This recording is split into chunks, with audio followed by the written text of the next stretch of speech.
여러분들은 인생에서 가장 큰 잔치가 무엇이었습니까?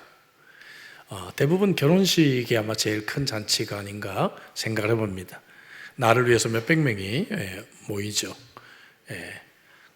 저도 인생을 돌이켜보니까 제 결혼식보다는 제 딸 결혼식 때 훨씬 더 많은 사람들이 모이지 않았나 그렇게 생각을 해봅니다.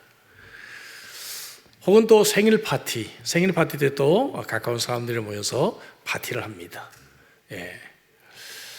그리고 또 좀 더 스케일을 좀 크게 보면 저 개인적으로는 아마 시드니 올림픽 또 장애인 올림픽이 거의 한 달 동안 저에게는 굉장히 큰 파티가 아니었나 그렇게 또 생각을 해봅니다.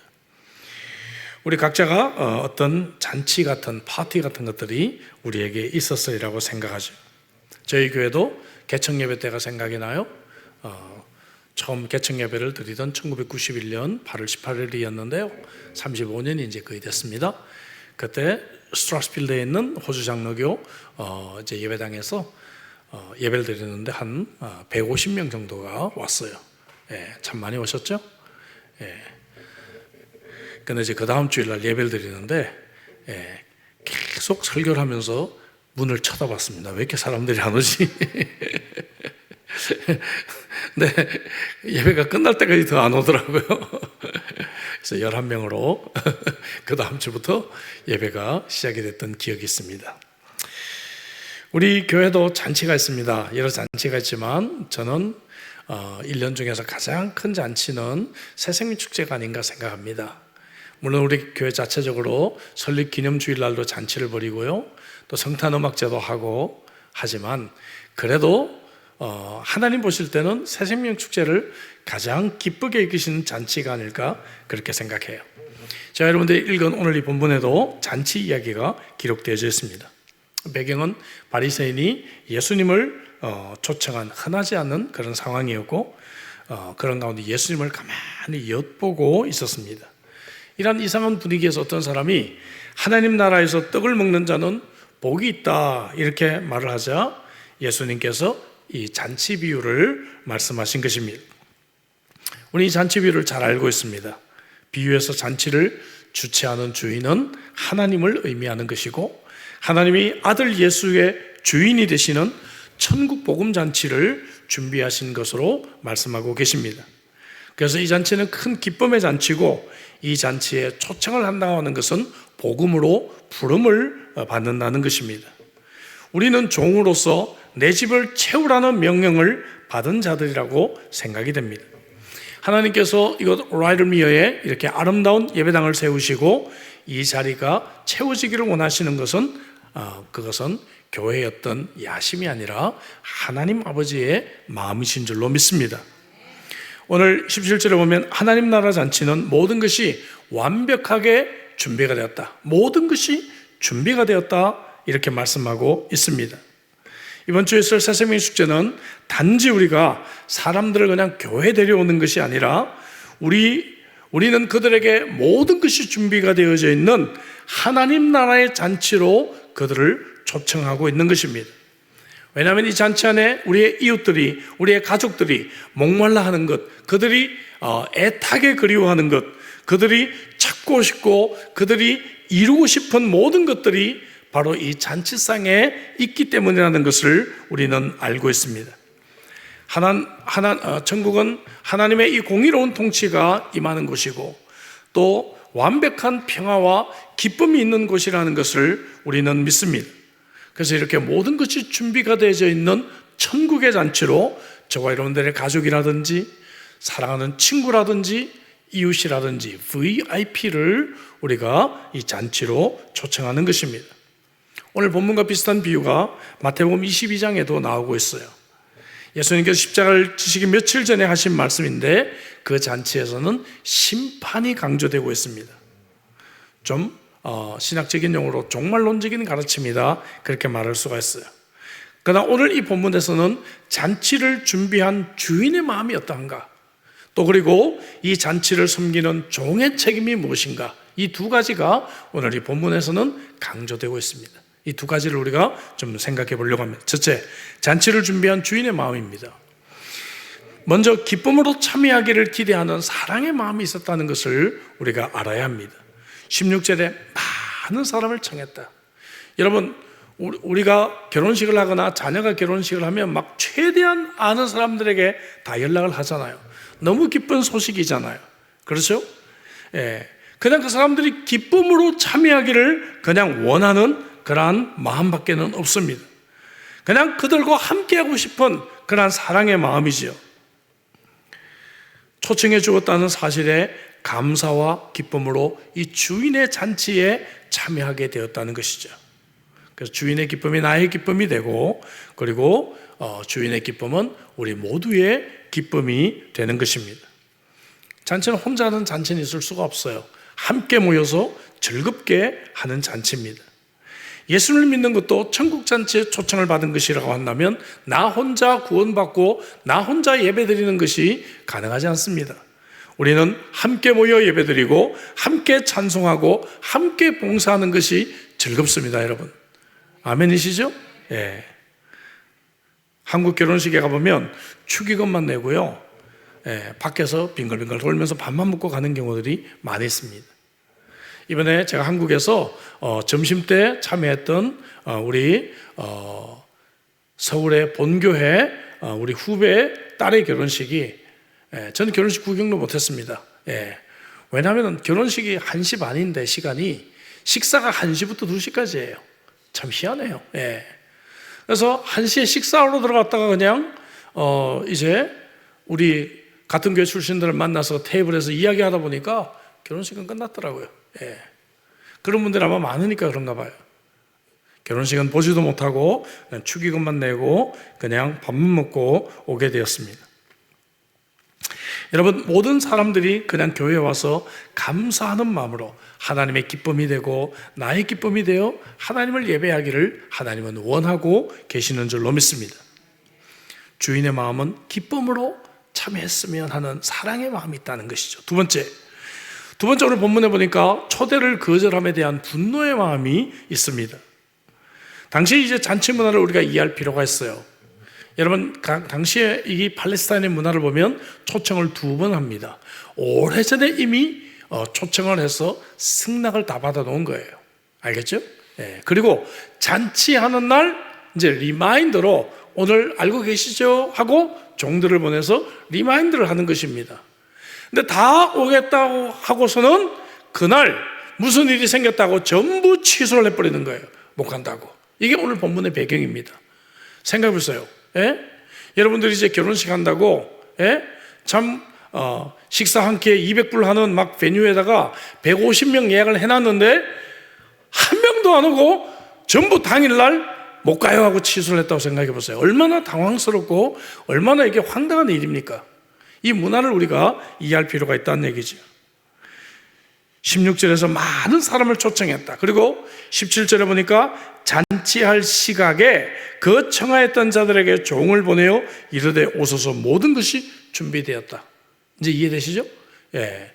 당일날 이 사람들이 다 캔슬을 하고 있는 것이죠. 18절에 보니까 다 일치하게 사양하여 한 사람은 밭을 샀으니까 가봐야 되겠다. 오늘날 말하면 뭡니까? 내가 부동산을 하나 구입한 게 있는데 그 계약 때문에 가봐야 돼. 예?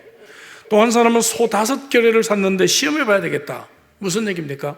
내가 말이야 식당 하나 오픈했는데 그 식당 비즈니스 때문에 지금 급히 가봐야 돼. 또 한 사람, 나는 장가를 들었다.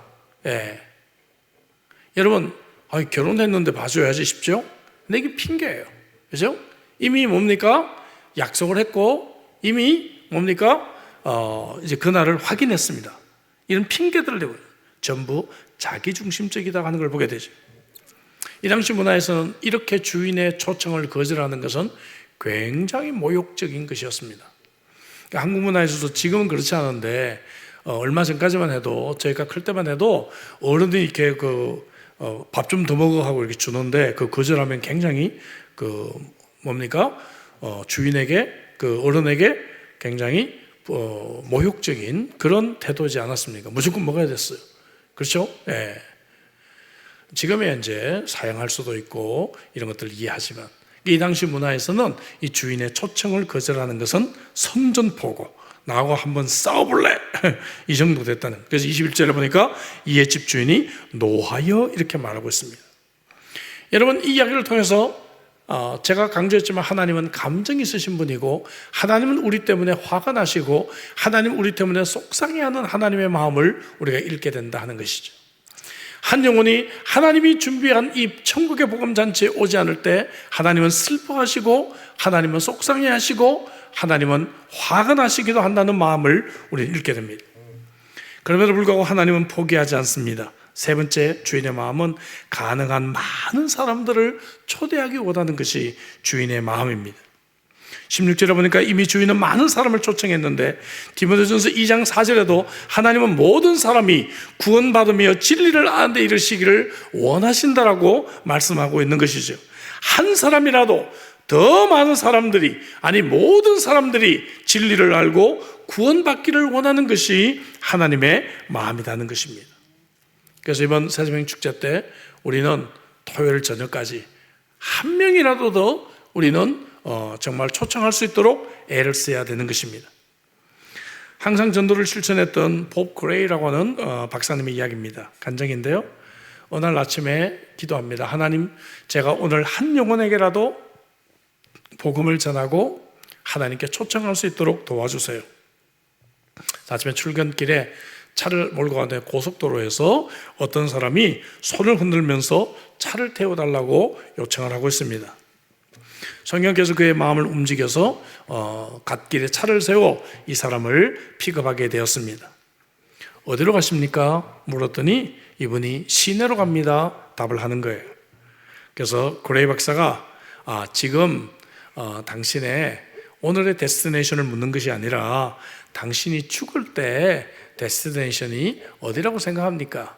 죽을 때 어디로 간다고 생각하십니까? 웃으면서 질문을 했더니 그런 것에 대해서는 한 번도 생각해 본 적이 없어요 라고 퉁명스럽게 답을 합니다. 그레이 박사가 조금 더 관심을 갖게 된 다음에 괜찮으시면 차를 한쪽에 세우고 이 문제에 대해서 조금만 더 이야기할 수 있겠습니까? 그러니까 좋다라고 답을 합니다. 차를 세우고 성경 몇 군데를 읽어주면서 하나님의 이 초청에 응하시고 예수 그리스도를 영접하세요 라고 같이 기도했는데, 기도를 마치고 난 뒤에 이 젊은이가 눈물을 닦더니 주머니 속에 깊이 넣어둔 권총 한 자루를 꺼내놓으면서 말합니다. 선생님, 사실은 제가 워낙 분노가 있어서 오늘 저를 태워주는 사람을 이 권총으로 쏴 죽이고 차를 빼앗아 시체를 다른 주로 가서, 스테이트로 가서 묻어버리려고 했습니다. 이렇게 고백하는 것이에요. 하나님께서 이 영혼을 구원해 주셨고 그레이 박사의 생명도 지켜주시게 된 것이죠. 하나님은 이런 영혼 하나까지 하나님께 돌아오기를 원하고 계시는 하나님의 마음입니다. 여러분, 오늘 교회의 주인이신 이 하나님의 마음을 좀 느껴봤으면 좋겠습니다. 주님은 어떤 모양이라도 하나님의 예배당이 채워지기를 원하십니다. 손님이 없는 잔치는 기대할 수가 없습니다. 손님이 자리에 함께하지 않으면 기쁜 잔치가 될 수가 없습니다. 손님이 들끓어야 되죠. 사람이 많아야 합니다. 예수님은 교회 안이 사람들로 정말 가득히 채워지기를 원하고 계십니다. 경기장에 가면 사람들이 많고 쇼핑센터에도 사람들이 많이 차는데 주님의 집인 예배당에 빈자리가 있는 것 얼마나 슬프고 화가 나는지 알 수가 없어요. 이제 한 10년 정도 가까이 전로 기억을 하는데 뉴질랜드에서 스포츠 선교 컨퍼런스가 열린 적이 있습니다. 제가 스포츠 선교를 그동안 해왔기 때문에 저도 그곳에 패널로 참여를 한 적이 있습니다. 그때 여러 가지 이야기들이 있었고 옥스퍼드 유니버시티에서 오신 그 교수님이 메인 스피커가 되시고 여러 많은 얘기들이 있었는데 제가 했던 이야기 중에 가장 중요한 얘기는 바로 이것이었습니다. 멜번, 시드니, 호주의 이 대도시들이 경기장에는 사람들이 가득 차 있는데 왜 교회에는 왜 사람들이 텅텅 비어져 갈까? 이 고민을 우리가 함께 해봐야 되지 않겠냐라고 제가 얘기를 나눠봤습니다. 여러분, 저는 늘 기도합니다. 우리 교회 예배당이 사람들로 가득 채워지기를 원합니다. 여러분 아멘이시죠? 저는 늘 기도하고 그런 꿈을 꿉니다. 우리가 이렇게 아름다운 예배당을 지은 것은 사람들이 발 뻗고 누워서 쉬라고 지은 것이 아니라 수많은 사람들이 발 디딜 틈 없이 함께 모여 하나님을 예배하기 위해 하나님이 우리에게 이 귀한 예배당을 주신 줄로 믿습니다. 이것이 주인이신 아버지 하나님의 마음입니다. 두 번째, 잔치를 섬기는 종의 책임입니다. 이것이 오늘 또 두 번째로 본문에서 강조되고 있는 테마예요. 자, 첫 번째는 뭔가 하면 주인의 마음을 이해하고 성실히 감당하기를 주인은 원하고 계십니다. 저와 여러분들이 이제 이 종과 같은 위치 아니에요? 저와 여러분들이 교회에 이미 나와서 섬기고 있는 자들이라면 우리는 이 종을 통해서 나의 책임이 무엇인지를 알아야 해요. 첫 번째가 주인의 마음을 잘 이해하고 성실히 감당하자는 것이죠. 그래서 제가 주인의 마음을 먼저 여러분들에게 세 가지로 말씀을 드렸던 것입니다. 오늘 비유를 보면 주인은 종에게 끊임없이 명령을 합니다. 그렇다고 하면 종은 주인의 마음을 이해하고 성실하게 감당할 책임이 있다는 것이죠. 오늘 본문에 이 구절을 자세히 읽어보면 행간의 의미가 있어요. Between the lines, 그죠? 이 행간의 의미들을 보면 종들에게도 문제가 있다는 것을 우리는 이해할 수가 있습니다. 아마도 종들은 그죠? 새생명 축제 앞두고 카톡이나 한두 개 보내고 교회 오면 좋고 안 오도 할 수 없다, 아마 이 정도 초청하고 임무를 다 했다고 생각했던 것 같습니다. 여러분, 정말 주인의 마음을 아는 종이라고 한다면 주인이 초청한 손님들이 어떠한 모양으로도 올 수 있도록 하는 것이 종의 마음이 아니겠어요? 안 온다 그러면 핑계대면 어떻게든지 설득을 해서 데리고 오는 것이, 그것이 종의 마땅한 책임이고요. 만약에 자리가 빌 것 같으면 주인에게 빨리 보고를 해서 정말 이 빈자리를 다른 손님을 초청해서라도 채우는 것이 종의 임무일 텐데, 이 종들도 그죠? 한번 초청하고 그 다음에 그날 안 온다 하니까 안 온대요 하고 손 놓고 있는 모습을 보게 되는 것입니다. 직장에서 사원을 분류할 때 네 가지로 분류를 합니다. 첫째는 주도형. 주도형은 누군가 하면은 알아서 자기 일을 주도적으로 잘하는 사람, 상사의 잔소리가 필요 없는 사람, 이런 사람은 금방 승진합니다. 주도형. 두 번째는 실행형. 이건 뭔가 하면은 누가 시키는 일은 바로 하는 사람. 알겠죠? 알아서는 못하지만 상사가 시키면 그 일을 바로 하는 사람. 이 사람이 이제 실행형이다, 그렇게 말할 수 있어요. 그래도 일이 돼요. 근데 세 번째 누군가 하면은 수동형입니다. 수동형. 이 사람은 다른 말로 아차형이에요. 아차형. 한번 시켰는데 안 돼, 그럼 또 시켜야 돼. 두 번 말을 해야 돼. 세 번 말을 해. 그러면 아차. 그러고 이제 하는 사람. 이런 사람은 대체 인력이 없으면 할 수 없이 고용해야 하는 사람이에요. 직장에서는 그렇게 분류합니다. 대체 인력이 없으면 할 수 없이 고용하는 사람. 이 사람은 이제 수동형. 네 번째 사람은 누군가? 네 번째 사람은 조치형. 조치가 뭔가 하면 빨리 조치를 해야 되는 사람. 이 사람은 몇 번을 말해야 겨우 일이 되는 사람. 몇 번을 말해야 겨우 일이 되거나 혹은 안 되거나, 이 사람은 빨리 상담을 하고 문제를 파악하고 인사조치를 해야 되는 사람이다 라고 얘기를 합니다. 네 가지 유형 중에 여러분들은 어떤 유형으로 하나님의 교회를 섬기고 계십니까? 여러분들은 정말 하나님의 교회를 바라볼 때마다 누가 시키지 않아도 내가 필요한 곳에 가서 그 일을 창의적으로 하고 있는 주도형으로 일을 하고 계십니까? 아니면 그렇게는 못해도 누가 시키거나 혹은 또 내가 임명을 받거나 그런 일들에 대해서는 내가 책임감을 가지고 그 일을 감당하고 있는 그러한 실행형의 사람입니까? 그렇지 않으면 아차, 그죠? 하면서 수동형으로 재차 얘기하고 또 얘기하면 그제서야 아차 하고 또 일을 하는 그러한 대체 인력이 올 때까지 고용하고 있는 그러한 사람입니까? 아니면 네 번째, 몇 번을 말해도 잘 안 돼서 상사로 하여금 속을 뒤집혀야 하는 그러한 식으로 하나님의 교회 일을 하고 계십니까? 세 번째, 네 번째 같으면 직장에서 빨리 뭔가가 조치가 이루어지게 될 수밖에 없습니다. 여기 종들은 제가 볼 때는 그저 수동형이었던 것 같아요. 나는 지시를 받고 일을 했는데 그 다음에 뭐, 그죠? 그 다음에 뭐 내가 할 수 없지 뭐, 그죠? 그건 주인 책임이지. 그건 담임 목사님 책임이지. 그건 뭐 장로님이 알아서 하겠지. 그 다음에 뭐 순장님이 알아서 하겠지. 그거야 뭐 청년부 회장이 알아서 하겠지. 라고 하는 그러한 형의 주인이 아닐까 그렇게 생각합니다. 이게 이제 주인과 종의 차이죠. 그죠? 나는 했는데 뭐 사람 안 오는 거 어떡해? 내가 또 어떻게 할 도리 없잖아?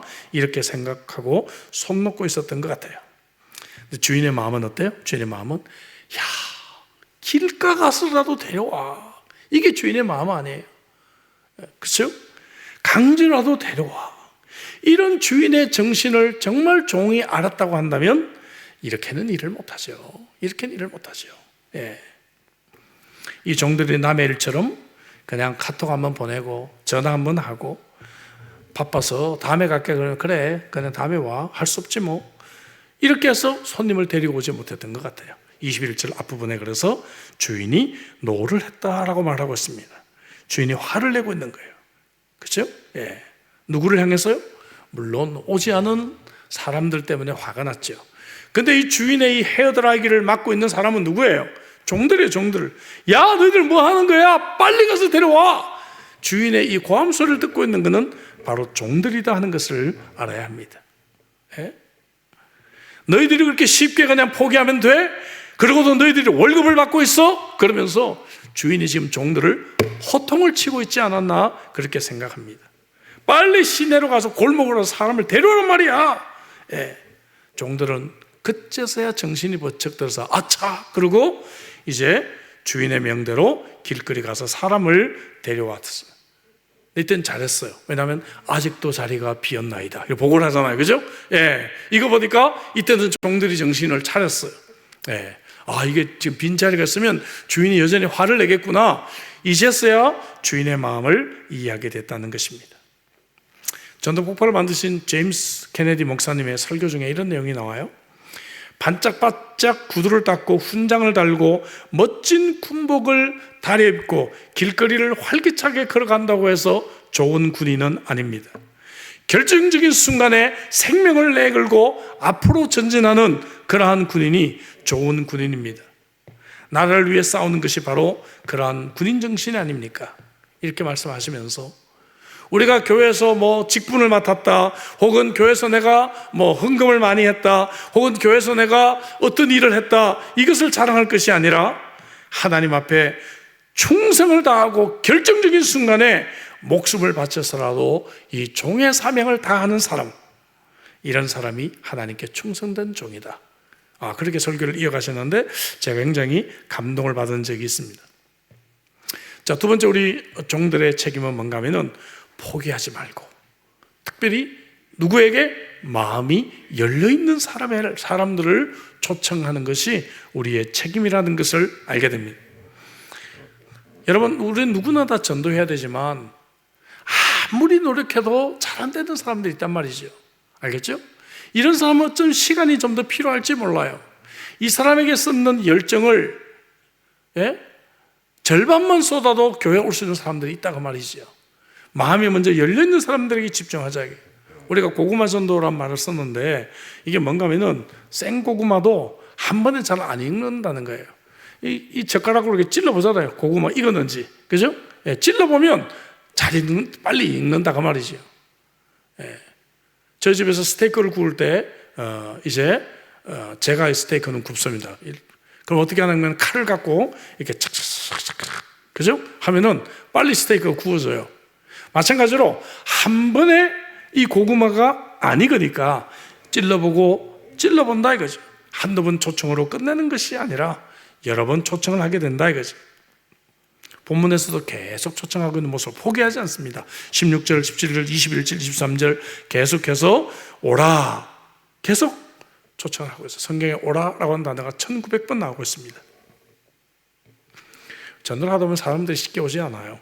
변명을 합니다. 포기하지 않고 두드리고 그죠? 또한 마음이 열려있는 사람들에게 초점을 맞추자야겠어요. 기왕 우리가 효율적으로 초대해서 결신의 기쁨을 얻으려면 마음이 준비되어 있고 열려있는 사람.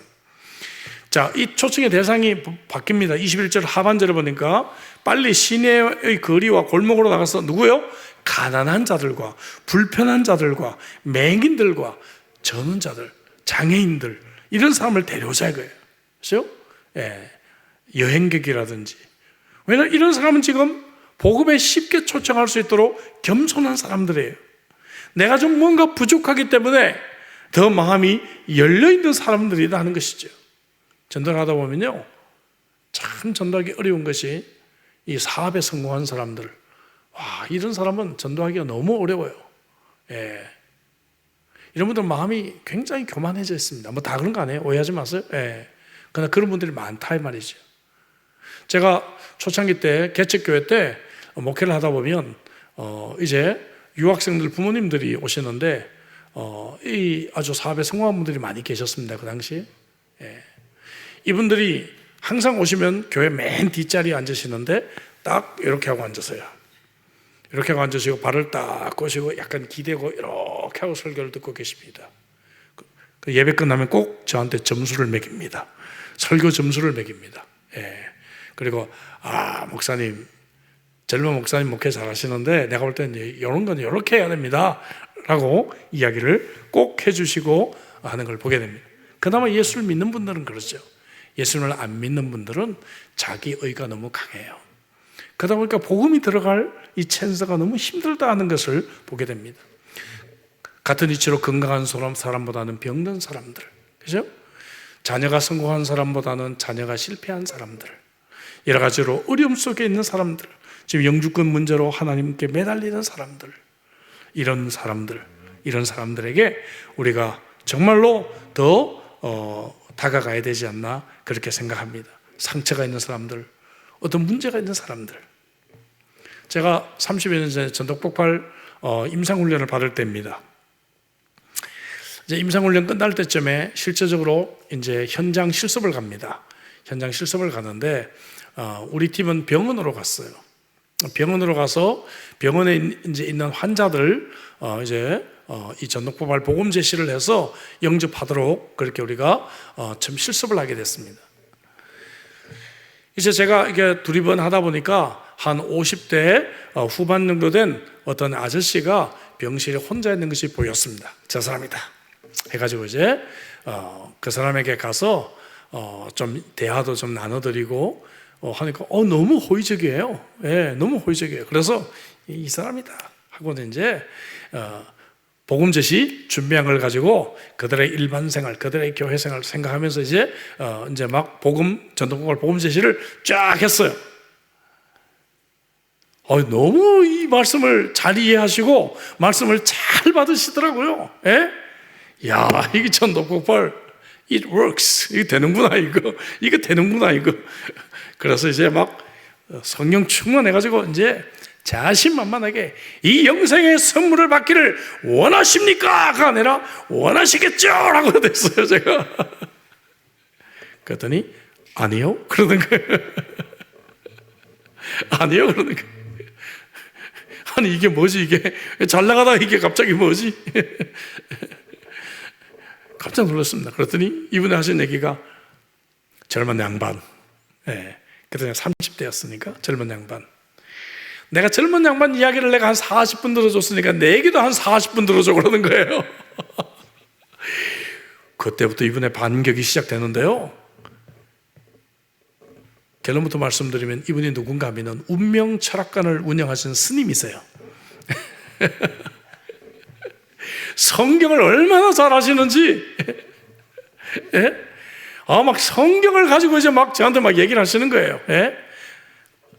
자네들 보니까 이 성경이 이렇게 써있지. 그러면서 우리 불교에서는 그걸 이렇게 말하는 거야. 이러면서 이제 막 40분 그분이 저한테 전도폭발 하시는 거예요. 이제 불교 전도폭발을 제가 이제 40분 동안 듣게 된 거죠. 야, 이거 어떻게 해야 되지? 이거 그냥 빨리 도망칠까? 이거 어떻게 할까? 이거 그냥 이게 참 어렵더라고요. 근데 하나님께서 제게 지혜를 주셨어요. 갑자기 하나님께서 제게 지혜를 주셨어요. 가족 얘기를 한번 해보자. 가족 이야기를. 이런 분일수록 이 스님이 가족이 없잖아요. 그죠? 그러니까 정말 이렇게 더 나이 들고 더 아프시면 누구 돌봐줄 가족이 있습니까? 이 얘기부터 제가 가족 얘기를 좀 꺼냈어요. 가족 얘기를 꺼내니까 기세등등 하시던 이 스님께서 갑자기 뭔가 망치로 한 대 얻어맞은 듯이 갑자기 정말 이렇게 충격을 받으시고 말을 더듬기 시작하시더라고요. 이번에 무슨 사연이 있구나 느꼈습니다. 그래서 스님 괜찮습니다. 그냥 저한테 그냥 솔직하게 얘기를 하셔요. 저희 누구한테 이런 얘기를 하실 수가 있겠습니까? 이야기를 했더니 이야기를 하시는데 이 스님이 사연이 있어요. 20대 초에 갑자기 결혼을 해서 아들이 생겼는데 이 아들이 3살까지 자기가 버티다가 아들이 3살 때 그때 가정을 버리고 스님으로 입적을 하셨다고 해요. 그 뒤로 이제 약 30년 가까이 이 가족과 떨어져서 지금까지 살다가 이제 몇 달 전에 그 아들과 연결이 되었다고 합니다. 그 얘기를 할 때는 이 스님이 벌써 눈물이 나기 시작했습니다. 그리고 하시는 얘기가 그 아들이 신학대학원을 다닙니다 그러시더라고요. 신학대학원을 다닙니다 그러시더라고요. 그래서 제가 목사라는 것을 밝혔습니다. 네, 그러시군요. 사실 저는 목사입니다. 저는 목사인데 그 아드님이 어떤 과정인지 저는 누구보다도 잘 알고 있습니다. 그리고 그 아드님의 마음도 저는 누구보다도 잘 알고 있습니다. 그랬더니 제 손을 잡으시더라고요. 제 손을 잡으시더니 그러면은 목사님 내가 어떻게 하면 좋겠습니까? 그러시더라고요. 그래서 이분의 마음은 뭔가 하면은 그 아들이 나를 용서했을까? 그 아들이 나를 용서했을까? 그것이 이분에게는 가장 큰 그러한 죄책감이었습니다. 제가 자신 있게 얘기를 해드렸습니다. 스님이 이제 불교를 내려놓으시고 하나님께로 오시면 아드님에게 이보다 더 큰 선물을 얻고 아드님이 2 팔을 벌려서 스님을 아버지로 맞아드릴 겁니다. 그랬더니 이분이 정말 그렇게 할 것 같냐고 물으시더라고요. 그럼요. 스님, 오늘 이렇게 목사와 스님이 이 병원에서 이렇게 만난 것이 이것이 우연이라고 생각하십니까? 오늘 이 자리에서 스님이 주님을 영접하시고 아들에게 전화하십시오. 나 오늘 예수님을 영접했어. 내가 이제 크리스찬으로서 살아갈 거야. 고백해 보십시오. 그러면 아드님은 정말 아버지를 용서하고 아버지로 받아주실 것입니다.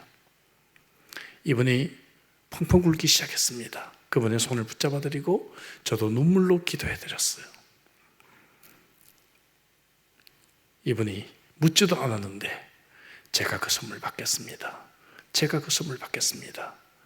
이렇게 해서 저는 전동폭발 첫 번째 이 임상에서 정말 불가능할 것 같았던 이 스님에게 복음 제시를 했고 그분이 예수님을 영접하는 이러한 기적을 저는 체험하게 되었습니다.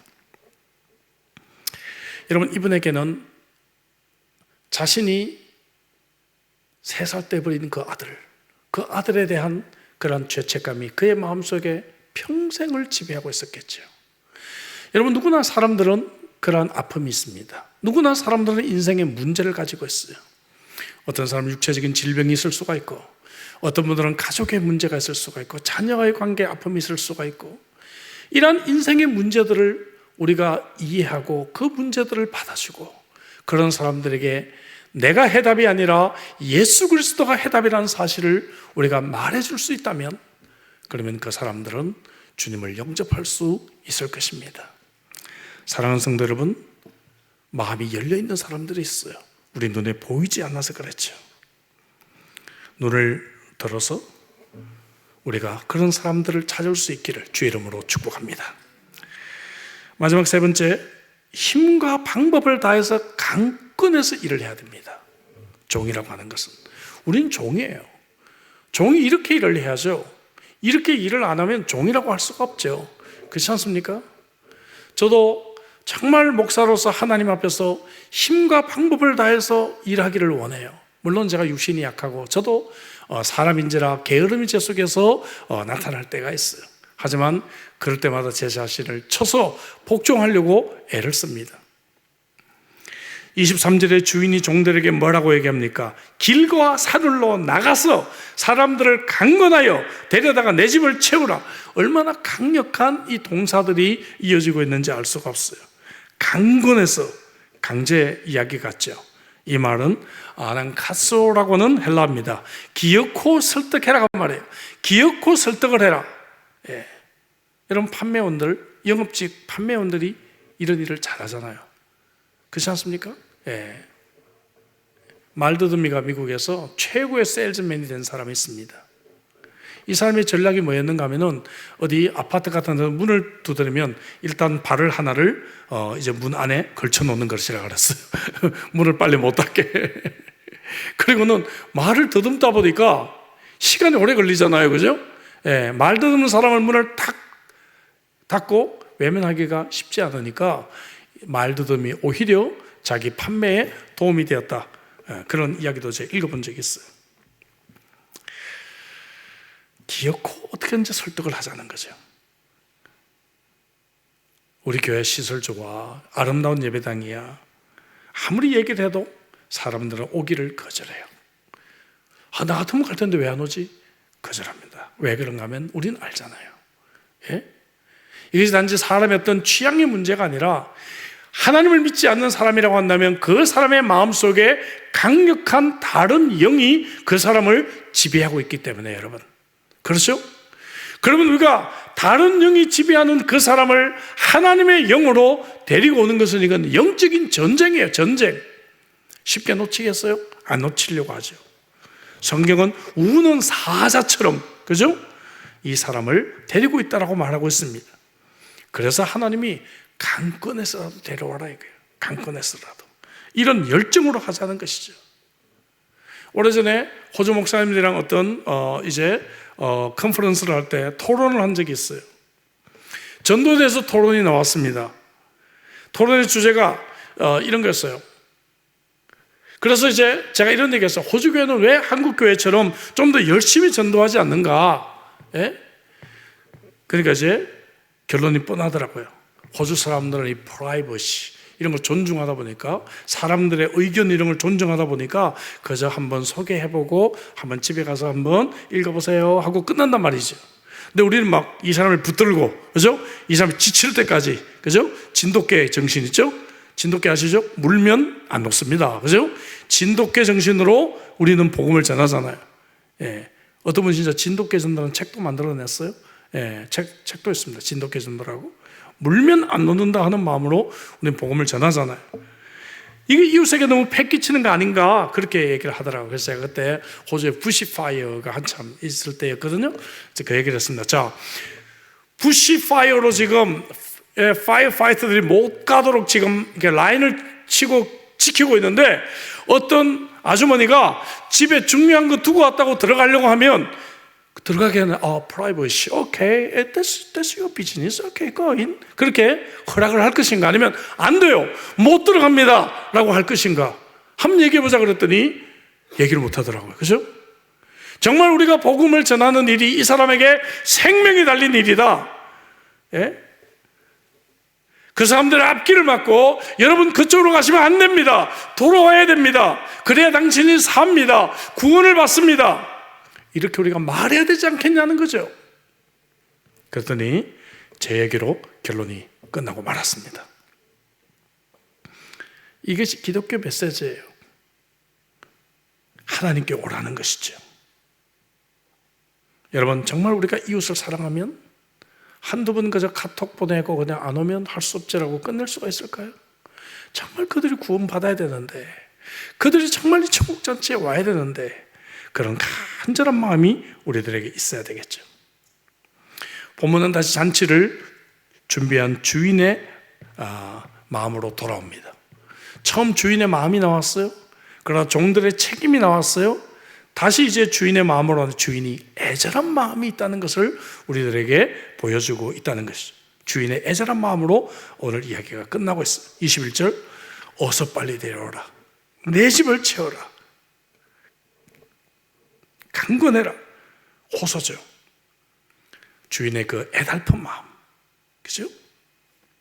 어느 부부가 매일 아침에 기도가 뭐였는가 하면은, 하나님, 오늘 정말 예수님을 소개하고 하나님께로 영혼을 초청할 수 있는 기회를 주세요. 그것이 아침의 기도였습니다.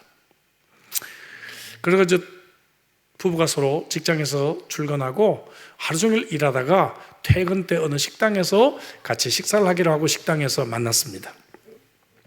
식당에서 만나서 이제 두 사람이 함께 이야기를 나누다 보니까 오늘 복음을 전할 사람을 만나지 못했어요. 직장에서 너무 바빴고 그리고 기회가 없었어요. 그래서 식당에서 식사가 나오자 식사의 기도가 뭐였는가 하면은 하나님, 오늘 우리가 집에 들어가기 전에 정말 복음을 전할 수 있는 사람을 만나게 해주세요 라고 식사 기도가 마쳐지게 됐습니다.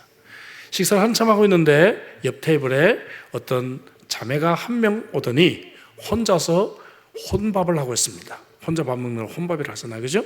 혼자 메뉴를 시켜서 밥을 먹고 있어요. 부부가 눈빛이 서로 맞았습니다. 하나님이 저분에게 복음을 전하라고 하지 않을까?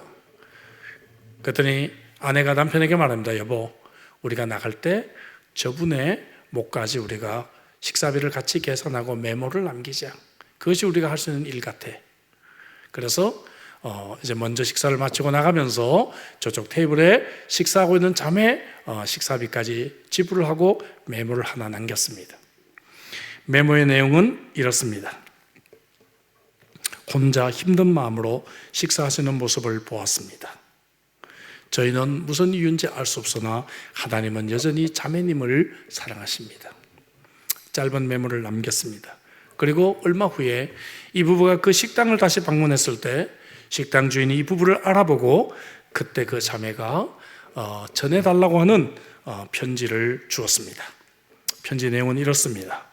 사실 저는 그때 그 식당에서 마지막으로 식사를 하고 집으로 돌아가 자살을 하기로 마음을 먹고 있었습니다. 근데 당신이 저에게 베푼 작은 사랑과 메모가 제 마음을 돌이키게 했습니다. 그렇습니다. 하나님은 이렇게 못난 저 같은 사람까지 사랑하시네요. 다시 신앙의 자리로 돌아가 새롭게 시작하겠습니다. 감사합니다.